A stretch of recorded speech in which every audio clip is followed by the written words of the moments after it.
Welcome to the 2021 ACLS webinar series. The Association of Consultants for Liturgical Space is a voluntary membership organization of professionals dedicated to the creation of beautiful worship spaces for faith communities. The webinar series is part of our commitment to providing mutual professional support and continuing education for our members. I'm Paul Baribeau of Growth Design Group.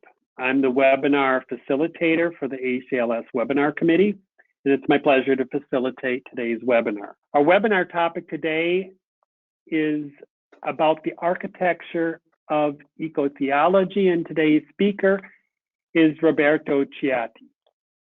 Roberto Chiotti is a founding principal of Larkin Architect Limited, an award-winning firm located in Toronto, Canada, devoted to the design of sustainable sacred space.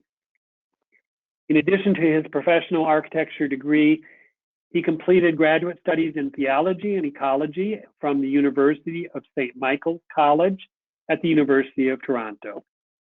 Roberto has been invited to write, teach, and speak extensively on the topics of sustainable design, sacred space, and the cosmological response to the ecological crisis as it relates to architecture, theology, and education at universities, colleges, conferences, and professional organizations in Canada and the United States. It is my great pleasure to welcome today Roberto Chiotti. Welcome to the ACLS webinar series. Thank you, Paul, and thank you all for attending this webinar. I will begin with a very brief introduction to the concepts of eco-theology, and then I'll use a couple of examples to demonstrate how to make manifest physically those concepts in a tangible and meaningful way. So here we go. The first question then, why did I suggest that the webinar should be based on something beyond sustainable liturgical design? So for me, much of the sustainability discourse remains focused on making small incremental changes to what I consider existing dysfunctional modes of production and consumption that ultimately enable us to indefinitely defer the transformational change required to bring about a viable future for humans and all non-human life on the planet. So beyond sustainability, eco-theology provides a fundamentally different worldview from which to reimagine, inspire, and inform how we make liturgical design decisions, how we educate our clients, and how we transform the sacred spaces that we create, along with the ritual actions of the liturgy that unfold within them. So two of my very important mentors are cultural historian Thomas Berry and the current Pope Francis, particularly with his encyclical Laudato Si on care for our common home. So what is the contribution of eco-theology to what we do as liturgical designers? In response to a growing awareness of the world's ecological crisis, many theologians are revisiting scripture and the many insights on humankind's relationship to creation that exist within our church's rich tradition. Passionist Father Thomas Berry believed that we need to redefine a cosmology not based upon an anthropocentric view of the human as primary, but rather based upon an ecocentric understanding of the earth as primary and the human as derivative. So what this means is that it essentially is a physical impossibility to have a healthy human community on an unhealthy planet. And yet we continue to act as though we fail to understand this indisputable reality. What we need then is a new story that will inform and inspire an entirely new way to relate to self, others, and all of creation. So the narrative that underpins eco-theology, as articulated by Thomas Berry, is based upon three interdependent principles that have actually informed the evolutionary process of the universe, what he calls cosmogenesis, over its almost 14 billion years of existence from the very beginning. So the first of these three principles is something he calls differentiation, or the need for us to respect and protect Earth's biodiversity. So the implication of differentiation for us as designers is that with every species that goes extinct, with every river that becomes polluted, with every mountain that gets deforested, our own creativity, and mine as an architect, is diminished.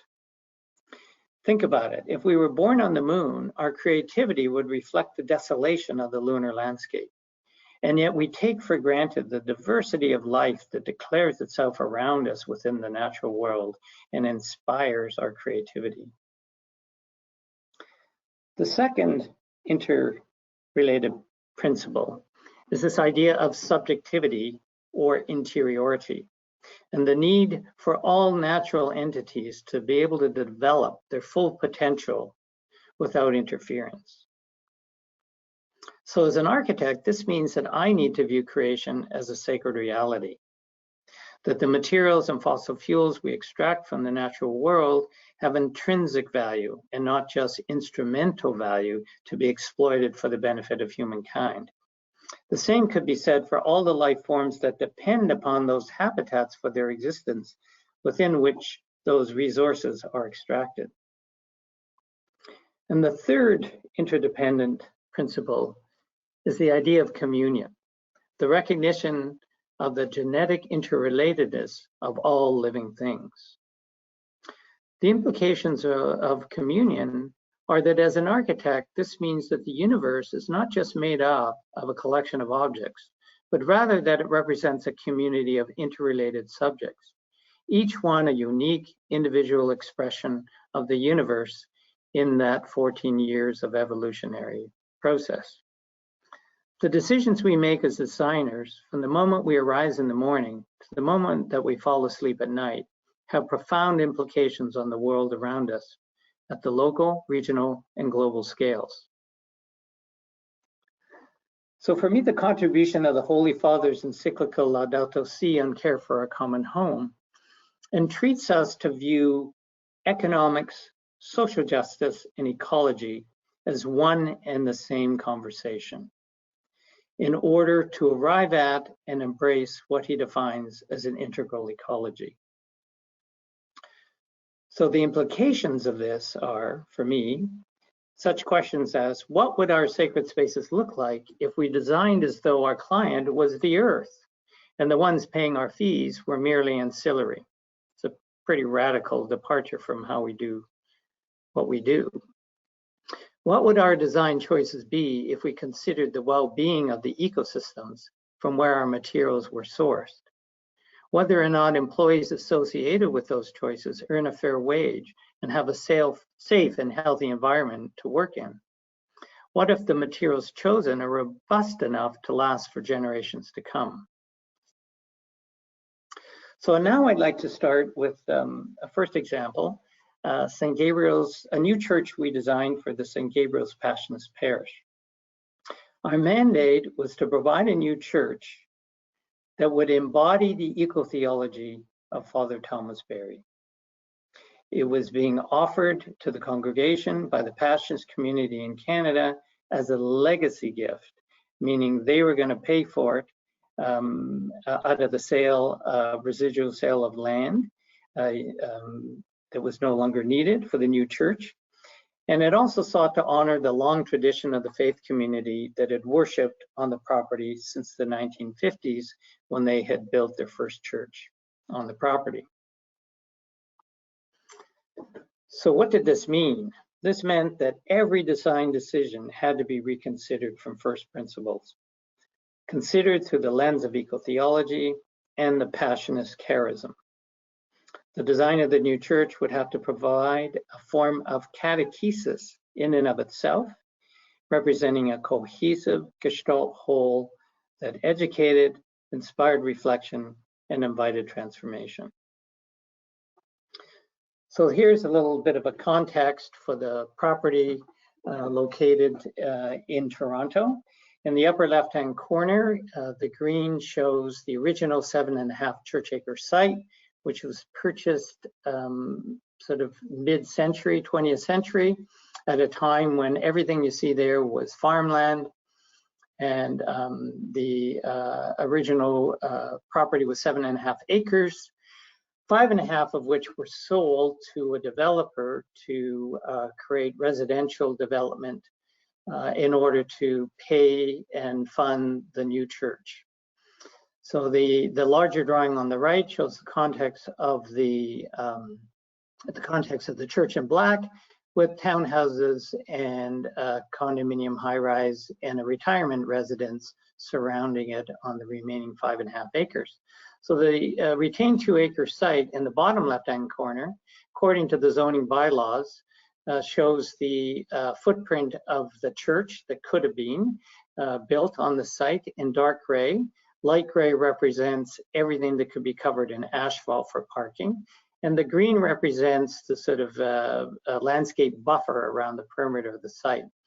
To its right shows the actual footprint of the church, over 50% of the site dedicated to natural landscape, and just a small portion dedicated to parking and driveway. And the reason why we could reduce the footprint by so much was that we decided, the congregation decided to make the unprecedented decision to place 2/3 of the required parking underground beneath the church. And as a result, some of that parking is under the piazza and the garden, a portion of which serves then as a green roof. So in the upper left-hand corner, again, was the as-of-right site plan and the actual final site plan below it, showing the relationship of the church building in beige to the garden in the north and the garden to its left and south. So here's a blow-up of that site plan, that 2-acre site, showing the church overlooking the garden, emphasizing that when we gather to worship, we do so within the greater context of creation. Here's an exploded axonometric view of the church building. Again, it doesn't look like a traditional church.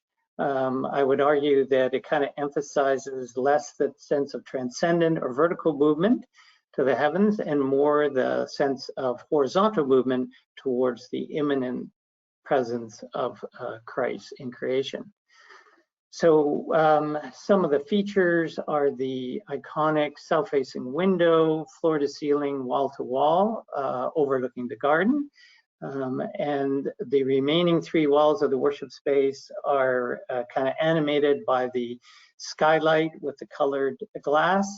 We have the roof above the narthex used to harvest rainwater to feed the wetland feature, and below that, the living wall. One of the things we decided was to choose materials that would last many generations, using traditional materials found in our church architecture, but usually in a different way. So copper cladding might often be used for a roof of a pitched roof of a traditional church, but in this case, we're using it to clad the parish office wing and to distinguish it and identify it from the other elements of the facility. The narthex is distinctive in its use of Tyndall stone, which is a natural limestone created 450 million years ago in an inland sea that used to occupy much of North America. So the stone is quarried in Manitoba, which is the province closest to Ontario. The 7 arches here, deep-set arches, are a direct reference to the 7 arches of the Passionist mother house in Rome. A close-up view of the stone reveals the ancient marine fossils which are embedded in the dolomitic limestone, and they help to tell the geological story of creation and reminding us that the Christian story exists within that greater story. Here's a view of the church looking at through the garden, looking at the iconic projecting canopy and floor-to-ceiling, wall-to-wall glass of the worship space. The angle of the roof and extension is such that in the wintertime, we can harvest the sun's energy to passively heat the building. And summertime, we shade the building when it's in cooling mode. So from the fall equinox to the spring equinox, we harvest the sun's energy when the sun is at a lower angle in the sky, and between the spring equinox and the fall equinox, when the sun is higher, that canopy actually protects the building from heat gain. So what you see are bare concrete walls and a bare concrete floor, which serves as a heat sink to absorb that heat energy and radiate it back out into the space at night. The entire building is wrapped in a blanket of insulation to help hold in that heat or help hold in the cooling once the building, during the summer months, once the building is cooled. The window to the south, to your left there, has 8 times more insulation value than the walls of the original church that was built on the site in the 1950s.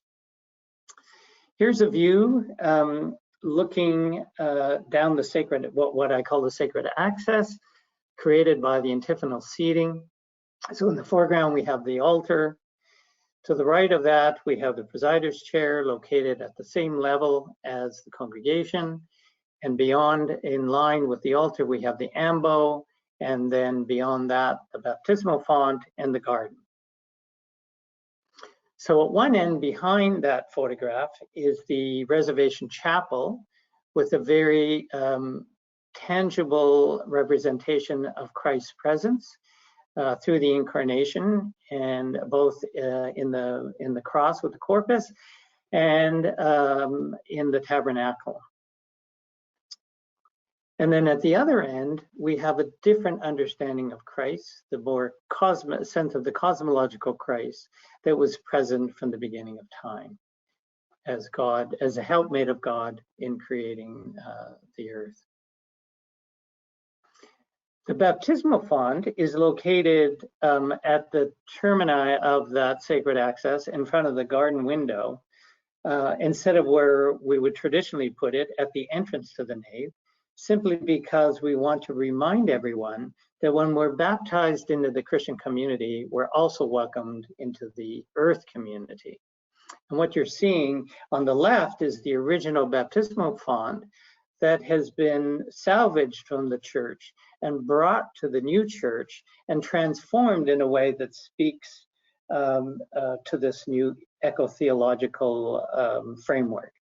It's a recirculating water to remind us that Christ is living water, and the sound of the water also alerts us to the water as a primary symbol in Christian initiation, and also of our baptismal covenant. This is an image courtesy of our glass artist, David Pearl, who created stained glass, which is really a ceramic, transparent ceramic coating on the skylights to animate and attract the sun into the space to animate it. So when we first started wondering how we would design a church that would embody the eco-theology of Tom Berry, we asked him, so Tom, give us some hints on what we should do. And instead of answering the question, he responded with the question, how will you address the sun? So the entire building is designed to address the sun. So you've already seen that the south-facing window is used to as a lens towards the garden and as a way of harvesting the sun's energy. But the remaining 3 walls, which are bare concrete, in order to reduce the amount of materials used for the building, to serve as a neutral palette for the dynamic play of colored light that's invited into the space during the liturgy. So what you see is that the brilliant yellows are situated closest to the sun's intense light at the south end, whereas the deeper, richly hued azure blues and crimsons are located deep into the space at the north end. and provide a beautifully mysterious and meditative light for the chapel of reservation and the reconciliation room adjacent. So I want to walk you through a typical Mass, or what the building looks like at a typical Mass on a sunny day close to the summer solstice. So this is, if you had entered the church about 15 minutes before the 12 o'clock Mass would begin, this is what you would see. On the far west wall, you begin to see light beginning to appear on the concrete wall, beginning to dematerialize, and you lose that sense of opacity and are struck by the colored light on the wall. A little bit further on, just before the beginning of the Mass, you would see that that light has actually moved down the wall and now embraces the Stations of the Cross. And what's happening here is that the light is moving down the wall at the same rate at which the Earth is rotating on its axis. So what we're really getting in touch with here is a sense of cosmic time.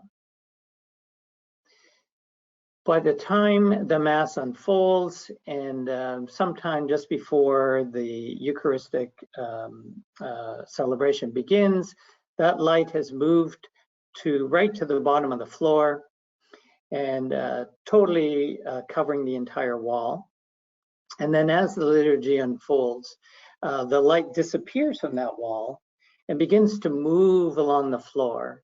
And then sometime after the Eucharistic celebration, the communion, it begins to appear on the east wall. So here we are just at the recessional hymn. And as people begin to leave, you can see the light completely embracing the east wall of the church. Again, with the yellows towards the right, which is the south end, and the blues towards the north end.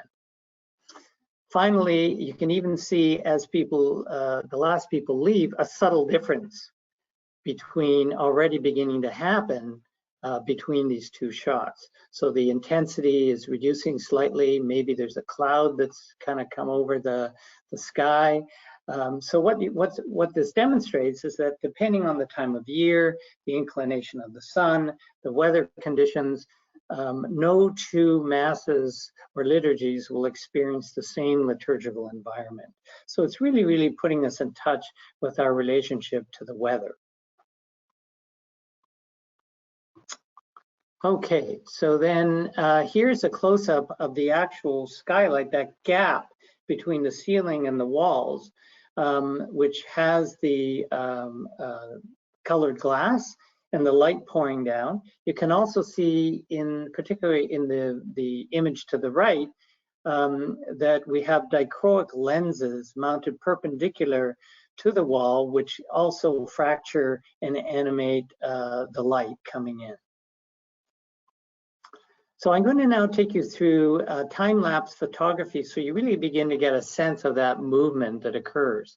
So the image on the left is the west wall, the image on the right is the east wall. These two don't really happen simultaneously, they happen consecutively, but I'm showing them here together just to kind of emphasize the dynamism that occurs.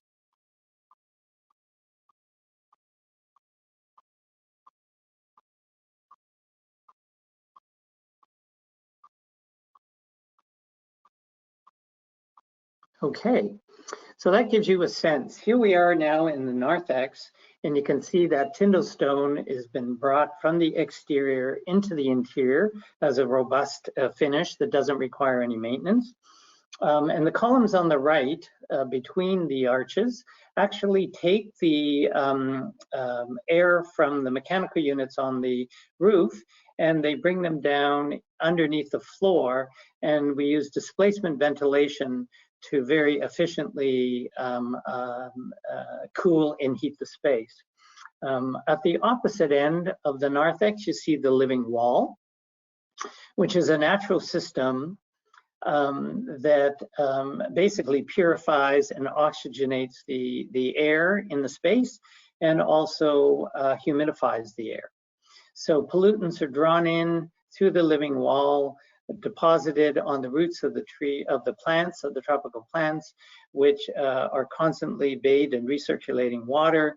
The enzymes break down those pollutants as food for the plants, and in return, the space receives humidity and oxygen, thereby reducing the requirement for those mechanical systems. So again, as much as possible, we try to model our mechanical systems on natural earth systems. Again, the living wall is situated sort of on mid-landing on the stair that takes you from the darkness of the underground parking, and it can be seen anywhere from the underground parking to be able to attract you to the light of the worship space above. And again, as you're ascending the stair, the sound of the water reminds you of our baptismal covenant, reminds you that the Amazon are the lungs of the earth, and the importance of the purity of water as a primary symbol of Christian initiation. And reminding us that we have to take care to preserve the purity of water so that it remains a symbol of new life and initiation into the church and not of death. Excuse me.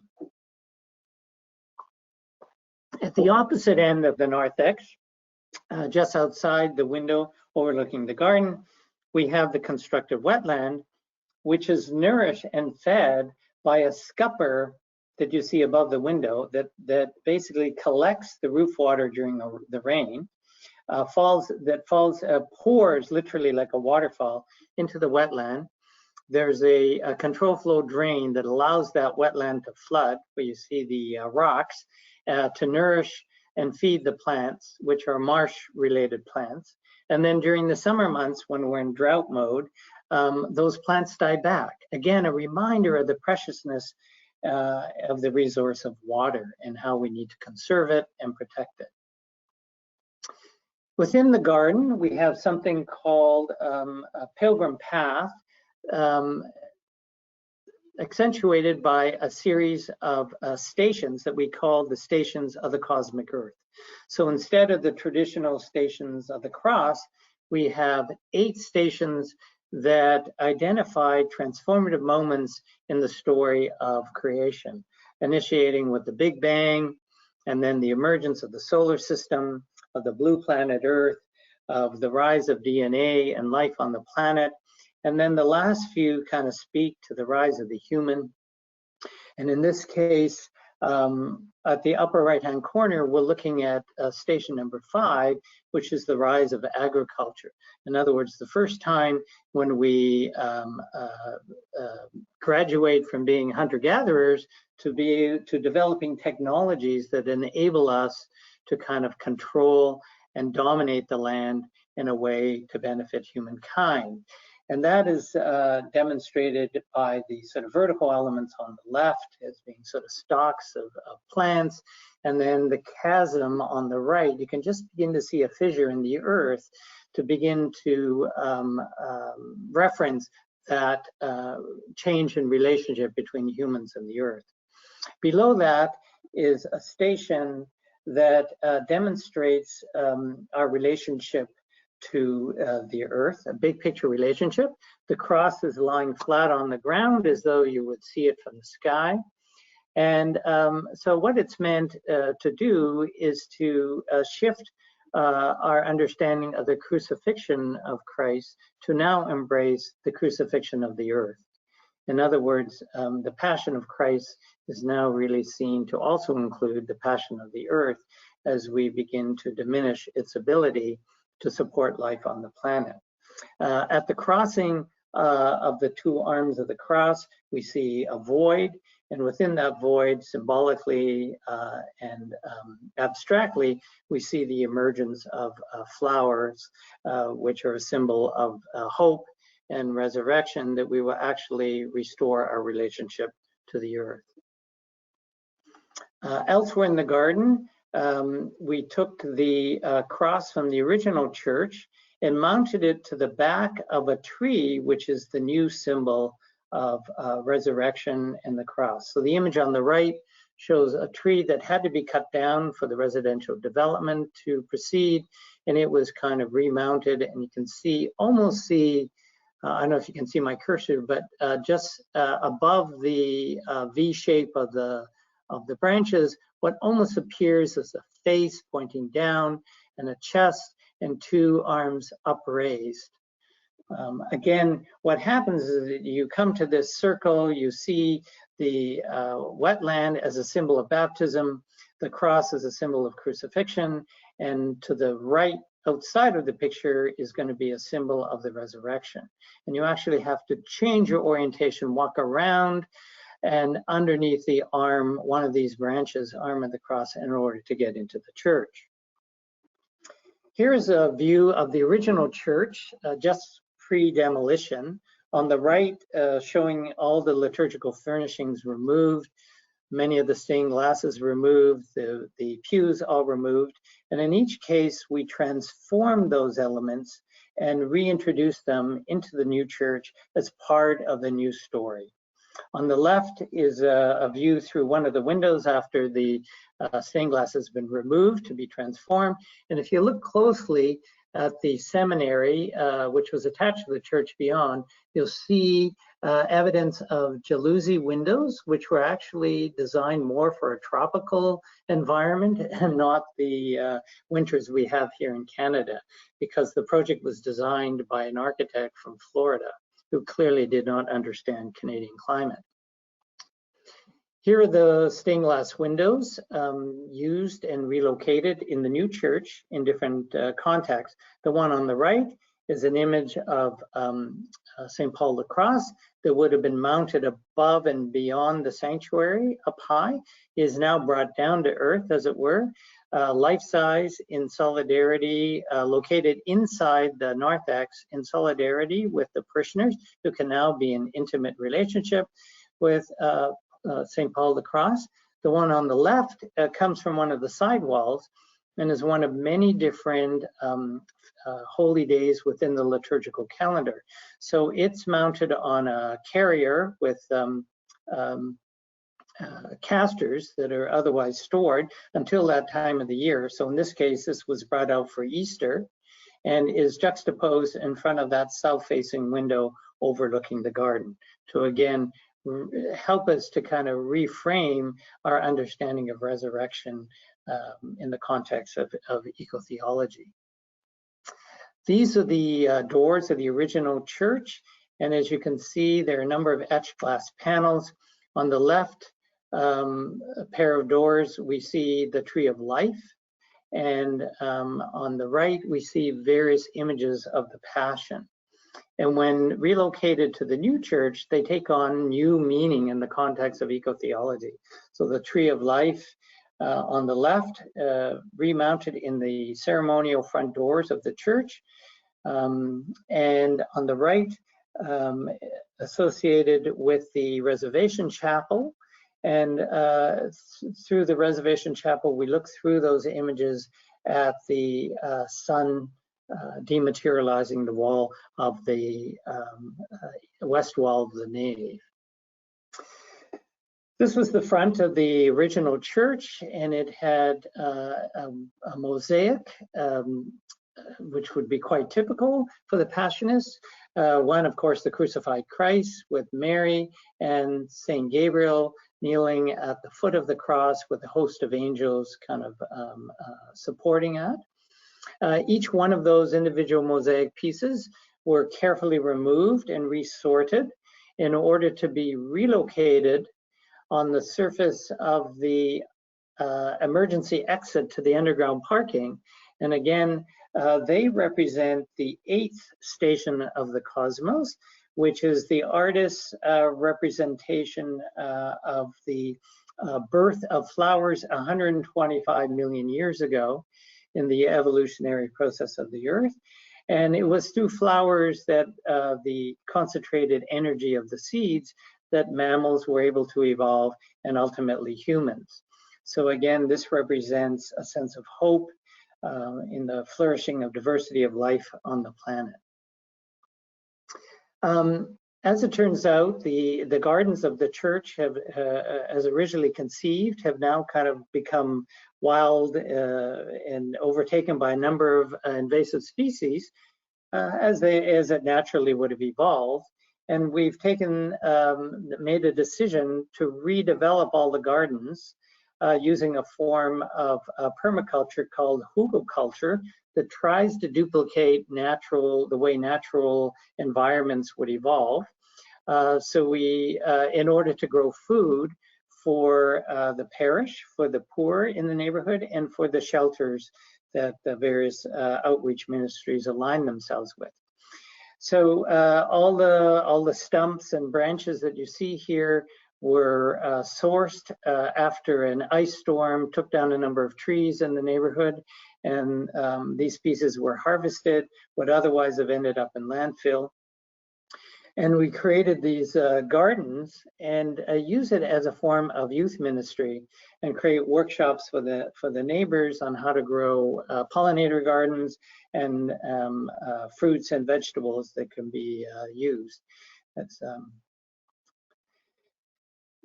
the next project I want to talk about is less dramatic in its mandate to embody eco-theology.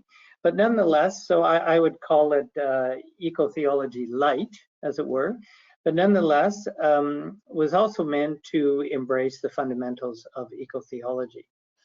So what emerged from my visioning workshops with the parish when we were first commissioned with the project was a desire for the new church to be rooted in the spirituality of Saint Benedict, its namesake, to reflect their belief in being Easter people of the resurrection, the sort of sense of hopefulness, and be welcoming and invitational to all is Christ, which actually comes from the 53rd rule of Saint Benedict, and ultimately to be the first net zero energy, zero carbon emission church in Canada as a conscious response to Laudato Si, and to demonstrate to Milton that people of faith care for creation.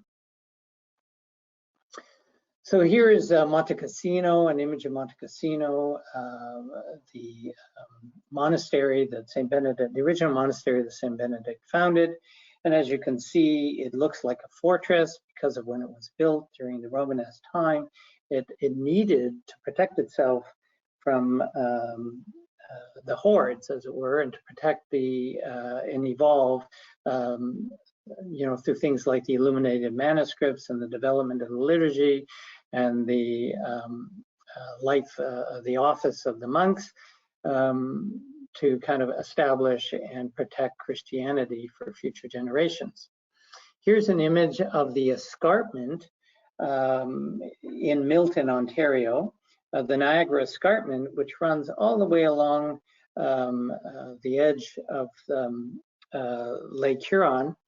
And it really is the context, the physical context, the natural context in which the church is located.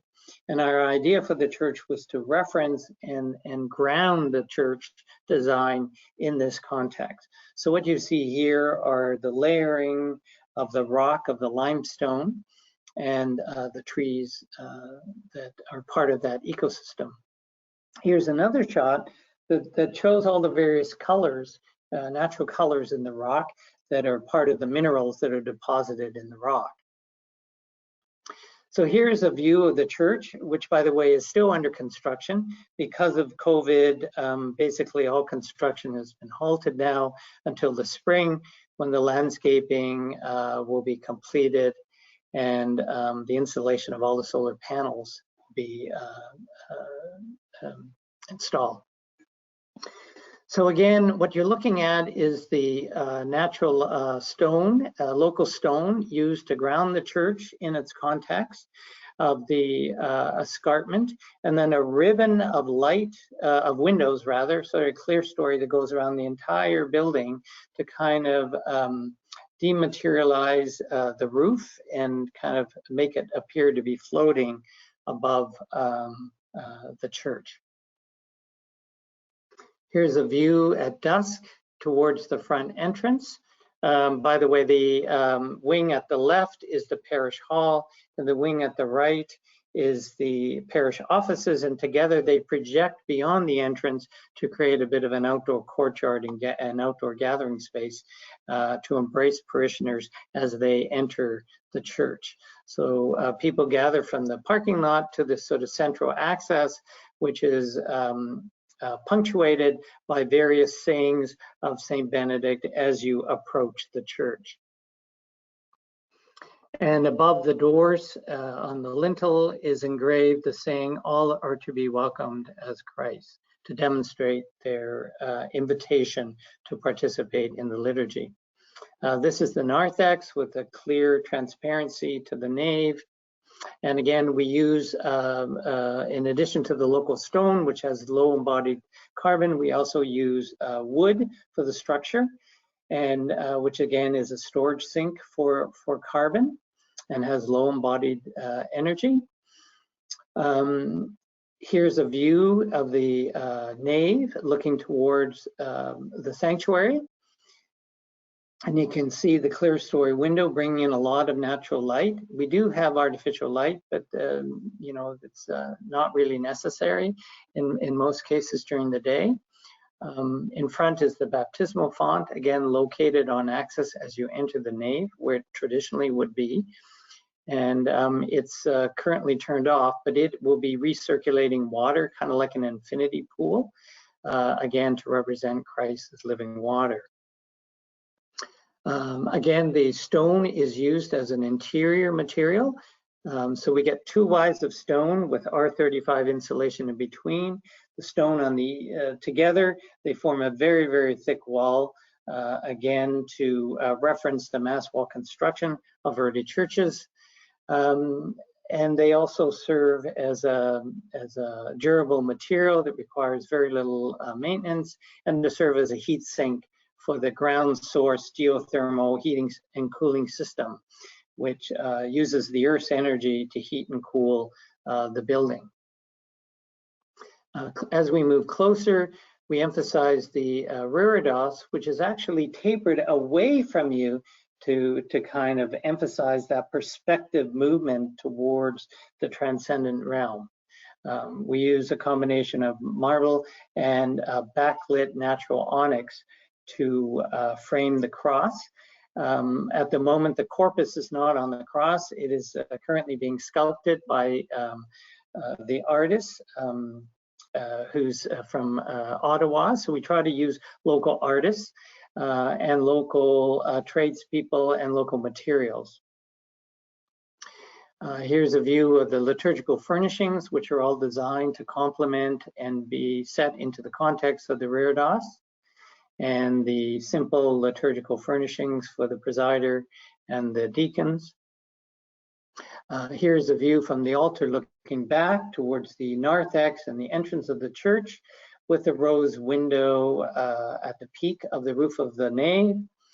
And again, it's designed by a local Canadian artist, Suobata, to reference the St. Benedictine cross and provide a contemporary expression of the passion, the energy of the parishioners and their work in ministry. This is a view to the side looking towards the Stations of the Cross, which were commissioned by the parish to Russell Barron, a local liturgical artist. And just beyond through the windows, you can just see the escarpment in the distance. Here is a close-up of 2 of those stations while they were still in the shop, designed using and crafted using natural clay, local clay, and again to emphasize creation, the materials of natural materials of creation. Here's a view of the entrance of the church at night, showing the stained glass window as a beacon to the surrounding community, identifying it as the St. Benedict parish. And here's a daytime view of the entrance to the parish offices, showing the three of the future 12 electric charging stations, a commitment the parish had to trying to educate and promote the use of electric vehicles. In the distance is a contemporary expression of the tower, the normal axis mundi or vertical element that you would find in a church, split to separate to emphasize the cross. You can also see how the stone has been layered up, much like it exists naturally embedded in the escarpment. So there's a close-up, not very much in focus, but a close-up of the cross. And again, from the south end, with the glazing between the two towers, creating that halo effect on the rear of the reredos. This is a sketch of the site showing the church and the location of the future solar panels, which will generate 95 kilowatts of power to offset all the energy used to run the heating and cooling pumps systems and all the plug loads, the AV, and the lighting for the church in order to arrive at the net zero energy and zero carbon emissions. Here's a rendering of the two carport arrays on either side of the entrance to the church. And here's a final view from the parking lot. On the last day, I was able to attend to the site with the line of the escarpment just at the horizon. So that brings us to the end of the formal presentation, and now we open things up to questions and answers, and I look forward to engaging you in a conversation. Thank you so much, Roberto. Going to a question from one of our attendees. So the question is, quite a few years passed between the construction of the two buildings. What lessons did you learn, or did the people working with you learn from St. Gabriel that were used then in St. Benedict? Okay, the way I'd like to begin answering that question is that the first lesson that I learned was that after St. Gabriel's was built and it achieved, incredible acclaim from many different sources, I had expected that all future churches that we designed would be like St. Gabriel's. And I was absolutely dead wrong, mainly because I think it's way ahead of its time. As the St. Benedict parish, I would characterize as a more traditional parish, perhaps even more conservative. And so that's why I described St. Benedict's as eco-theology light. What I found is that even though we couldn't, demonstrate more fulsomely Thomas Berry's eco-theology in the case of St. Benedict's, what we could do is use that as a fundamental lens in which to make our design decisions. So I would say, yes, it's very sustainable. It's even, in fact, more sustainable than St. Gabriel's. St. Gabriel's achieved LEED Gold certification. In fact, it was the first LEED Gold building in Toronto and the first LEED Gold church in Canada. We use that system just to verify and have third-party verification that, we actually walk the talk, as it were. And in the case of St. Benedict's, we're not seeking any of those third-party accreditations, but we have designed it to be net zero energy. So whereas St. Gabriel's achieves a 50% reduction in energy use over a similar building built to code at the time, St. Benedict's, even though it looks more traditional, actually achieves zero energy. So it already meets the 2030 challenge established by the AIA and the Canadian equivalent RAIC to have all new buildings net zero energy by 2030. So we have another question. If you're able to give an estimate of the difference in cost in using such magnificent ecological design and building concepts with the more traditional North American building design and materials. So I guess the question of in embracing eco-theology, how does the cost compare between the two? Well, interesting that you should ask that. It's certainly been on the mind of almost everybody I talk to about sustainable design or eco-theology. In the case of St. Gabriel's, because most of the technologies were fairly new at the time, it did add probably 5 to 10% to the cost of a traditional building. However, in the case of St. Benedict's, it really has not added anything substantively to the cost. So, for example, we made the case for geothermal, using geothermal energy. And the simple business case that we made was that even though the cost over traditional HVAC systems was about $100,000 more in initial capital investment, using that system over traditional methods, when you take into consideration life cycle costing over the next 50 years and the cost of carbon, because Canada has a carbon tax at the moment, and the cost of energy moving forward, it would actually save the parish $1.5 million in operation and replacement costs over that 50 years. So it was a pretty well a no-brainer to sell it to them. By comparison, for example, the next church in the diocese that's going to be built, they're going to start construction, if all goes well with COVID, sometime in the spring, is almost 50% more expensive than this church, and it doesn't have any of the eco-theological or sustainable features that this church has. So I could easily make the case that it really has no significant financial impact. So another of our members extends a thank you to you for the presentation, and then asks, what would you say might be the best way to raise awareness of eco-theology with a congregation that might not be inclined to move in that direction? Well, you know, I think that's a very good question, you know, and there are lots of resources, you know, that I've used in the past, you know, people like Thomas Berry, you know, indigenous wisdoms, you know, the idea that, you know, probably most of the parishioners have children, and they probably want to make sure that the future, you know, viable future for those children. So, you know, as a basic premise, if that's what our goal is, you know, and to have our churches have a legacy that exists beyond our generation, then we should be designing them and building them in a way that will ensure that viability over many, many generations to come. So it's incumbent upon us to design it in the most benign way possible, using the least amount of resources, the most in a most social justice way, most equitable way.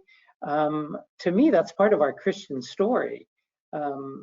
And so it really, so our education has to be around making sure that our clients understand that it's actually part of our story. And in fact, most faiths, I would argue, have part of their faith tradition that acknowledges the earth as a sacred reality and wants to protect that creation as a sacred reality. Thank you. Another question asking, how can some of these principles be implemented during renovations instead of just in the new build examples that you're giving? So maybe point us in the right direction of how that process might look and be a little different. Okay, so here's a really good example, and I'm sorry I don't have photographs easily accessible for it, but we were asked to renovate a heritage building. In fact, it's a National Historic Site. It also happens to be a parish church in Guelph, Ontario, that dates back to the 1880s. And one of the goals was to provide air conditioning in the parish hall. Now, it just so happens that this church sits in the middle of a parking lot. So we decided to use geothermal energy to be able to cool the building. So you don't even see, you know, all the wells are below grade underneath the parking lot. The equipment is in the basement of the church, so you don't even see that equipment. Whereas traditional HVAC equipment would have had to be located on the ground around the church. And then the other mandate we had is water had been for decades infiltrating into the basement of the church. and basically disintegrating the plaster and paint finishes on the walls of the basement. So our mandate originally was to repair the plaster and repaint the parish, the basement of the church, which was a parish hall. And instead, we used the money allotted for that work to remove the plaster and paint and expose the original limestone, rubble stone foundations of the church, which allowed those walls to dry out and to, circulate air, and to actually remind the church that the building was built using the local stone, and which wouldn't require any future maintenance, because all our moisture tests suggested that if we did patch and repaint the walls in their existing conditions, they would have to redo that work on an ongoing basis every decade or so. So that just didn't make any sense to us. So if you look at from an ecological perspective, which is care for creation, that became a very easy decision to actually remove the plaster and paint and not condemn the church to this ongoing maintenance regimen, and actually enhance the beauty of the church. In fact, it made for such a beautiful interior catacombs, if you will, that they redid the entire portion of the church that it had been redone in the basement prior, to make it consistent and to ensure ease of maintenance moving forward. So another member, Roberto, says these projects are stunning. I would agree. And then he says, I struggle with the amount of natural light that is introduced in these worship spaces, since he thinks perhaps it would lose a sense of shadow and darkness. Have you found ways to introduce more shadow into this sort of concept of eco-theology, or do you even find it an issue? And if I could piggyback a question on there, this is the architect in me. So we're seeing it in its brilliance during the day, and I'm curious how it lights at night. Mm-hmm. Okay, so in both cases, we don't, well, that's not entirely true. At St. Gabriel's, we didn't want to artificially try to reproduce what happens during the day naturally at night. So it is quite a different space. So in fact, maybe to take that to an extreme, many years ago, we held a winter solstice event at the church at St. Gabriel's. I'm a parishioner there, actually. And we started the ritual in the narthex, and then we turned off all the lights, and we each had a candle and entered the church. And then we blew out the candles and sat in the church and let our eyes become accustomed to the darkness. And actually what we found was that the ambient light out, in the surrounding neighborhood and the moonlight actually still cast shadows on the walls. And it was stunningly and awesomely beautiful in the darkness. So you really got a sense of the sort of chiaroscuro, which I think your questioner is asking about. The sort of sense of dynamic between light and shadow. What I would argue is that, we all use light as a design tool, a natural light as a design tool. And I would say that St. Gabriel's, both St. Gabriel's and St. Benedict's, in a sense, use it in a new way to highlight sort of eco-theological principles. The expectation at St. Benedict's is that the windows won't be obscured by stained glass, even sometime in the future. At least that's what the hope of the current pastor is, that the only stained glass will be that symbolic rose window. Now, I have to say that the reredos, the onyx, originally was designed to be lit by that window that goes up between the two towers. But in reality, we realized that the effect that you're seeing in the images would likely only occur on a sunny day for about 10 minutes during the summer. And so we decided that it was more powerful to have it backlit with LED lighting in order to give us more control more often during the liturgy. So that is, in a sense, we did give up on the power of natural light in that case to create that ambiance with the onyx. So mea culpa, confession, spoiler alert, we actually used artificial light to create that. And all the lights are on dimmers as well. So we use pre-programmed lighting systems for different liturgies. So, for example, at the Easter Vigil, the entire space could be dark. Or for these, Good Friday, Stations of the Cross, only the Stations of the Cross could be lit. So again, we can create those effects of light and shadow mostly at night. Admittedly, during the day, the weather is going to completely determine how much light enters the church. Roberto, we are out of time. I'm sorry to say, because it's been a very interesting discussion. Thank you so much for agreeing to come and speak to our group.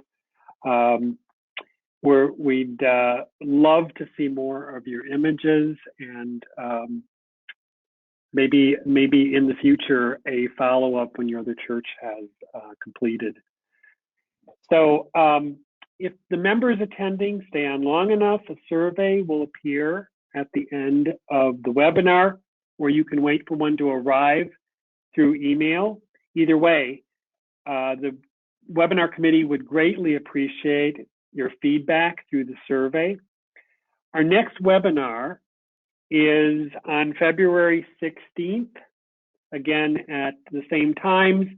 And Linda McRae, a contemporary artist, will be speaking about abstract art in sacred spaces, and she will be using a case study of Stations of the Cross from one of her projects. Thank you all for attending. I'm looking forward to seeing many of you at our next webinar. And Roberto, thank you so much for speaking to us about this topic of eco-theology. Thank you, and thank you for attending. As you can tell, I'm passionate about eco-theology and this work, and I wish you all well and keep safe. Thank you. Right.